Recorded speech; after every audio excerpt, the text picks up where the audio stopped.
ഇല്ലെന്ന് പറഞ്ഞു. നമുക്കറിഞ്ഞൂടെ. ആട്ടുംകുട്ടികളെ തമ്മിലടിപ്പിച്ച് ചോര കുടിച്ച ചെന്നായുടെ കഥ നീ കേട്ടിട്ടില്ലേ? വാ വാ വാ, ഒരു കഥ കേട്ടിട്ട് കുറച്ച് നാളായി. നല്ല മൂട് പറവച്ച. ഇനിയും തല്ലാൻ കൊണ്ടുപോകുന്നെങ്കിൽ ഒറ്റ അടിക്കാൻ തീർത്തേക്കണം. ഇല്ലെങ്കിൽ എല്ലാരും കൂടെ എടുത്തിട്ട് ഇടിച്ച് എനിക്ക് ഇങ്ങനെ നടന്ന് നിറയിക്കാൻ വയ്യ. Next patient. ചോണയുള്ള തന്നൊക്കെ പറഞ്ഞവനാണെങ്കിൽ അടിക്ക്. അതുകൊണ്ടിട്ട് എന്താണ് ചിരിക്കണേ? ഇത് ഞാൻ പ്രതീക്ഷിച്ചതാ. സൂക്ഷിച്ചു നോക്കണ്ടടാ ഉണ്ണി, ഇത് ഞാനല്ല. സുഗതൻ ഇനി അങ്ങനെ ഒന്നും ചെയ്യത്തില്ല. സുഗതന്റെ പുതിയ ജീവിതമാണ്. സുഗത ഇപ്പൊ ഒന്നുമില്ല, പോയി കാലത്തോ. അപ്പൊ പറയാ എപ്പോ വേണമെന്ന്.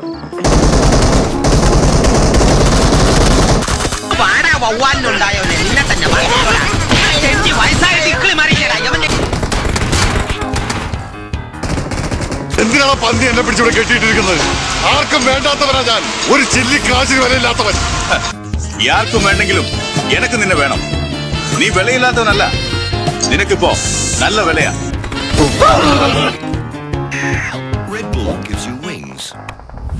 നന്നായി ബാറ്റ് ചെയ്തുകൊണ്ടിരിക്കുമ്പോൾ റൺഔട്ട് ആവുന്നത് എന്ത് ഘട്ടമാണ്? അത് നിങ്ങളുടെയോ നിങ്ങളുടെ പങ്കാളികളുടെയോ പിഴവ് കൊണ്ടാവാം. പിന്നെ ആര്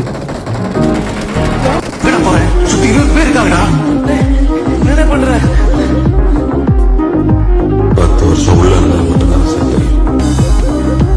உள்ள போறது கூட என்ன பண்ணிட்டு இருந்தா தெரியாது. എനിക്ക് അപ്പോഴേ തോന്നി എന്തൊക്കെ മേളായിരുന്നു.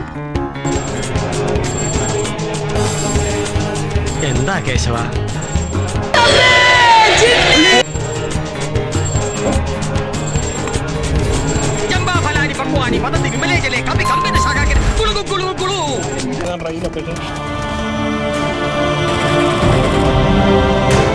എന്റെ പിള്ളേരെ തൊടുവടാ.